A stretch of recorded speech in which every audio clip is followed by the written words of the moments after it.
Hai semua, hari ini saya nak sharekan beberapa tips untuk minum air dengan smartly dalam satu hari. So sebelum kita start, jom minum air dulu.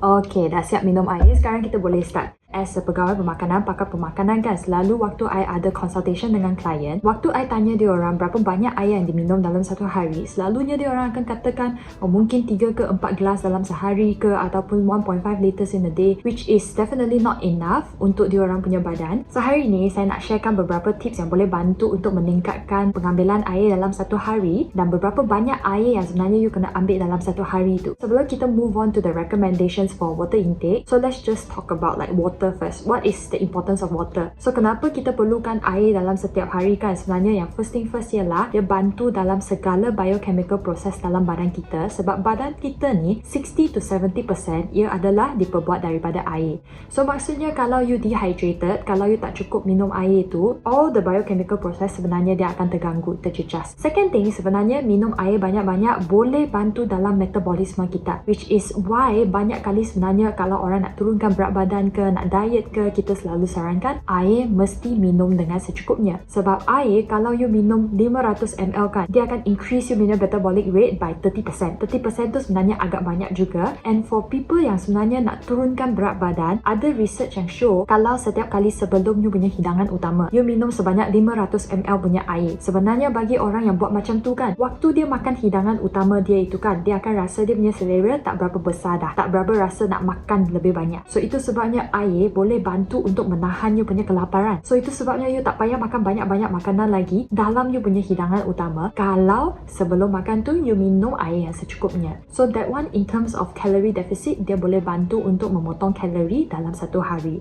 So sebenarnya tak payahlah go over restrictive saying that ini food I tak boleh makan, itu food I tak boleh makan. Minum air tu juga one of the strategy kalau nak turunkan berat badan. Bukan itu saja, sebenarnya satu lagi yang kebaikan kalau minum cukup air, yang paling prominent saya nampak dalam badan saya sendiri ialah saya punya bowel habit tu dia akan jadi sangat regular. Maksudnya air masuk tandas ke, kencing ke, berak ke, semua tu dia akan jadi regular. Sebab kalau you minum cukup air, baru you punya stomach, you punya intestine tu dia ada cukup pressure untuk buang yang semua waste products into you punya toilet. Yeah, so it's not just makan fiber saja. Kalau dalam satu hari tu you makan banyak fiber tapi tanpa air yang bantu untuk bagi dia jalan kan, you juga akan dapat sembelit. So itu sebabnya kita selalu katakan fiber dengan air tu diorang memang kawan bersama. So itulah kepentingan air dalam kita punya badan nak bagi manfaat. But of course ada many other functions more about air, tapi saya takkan continue lagi sebab air tu dia memang universal sangat.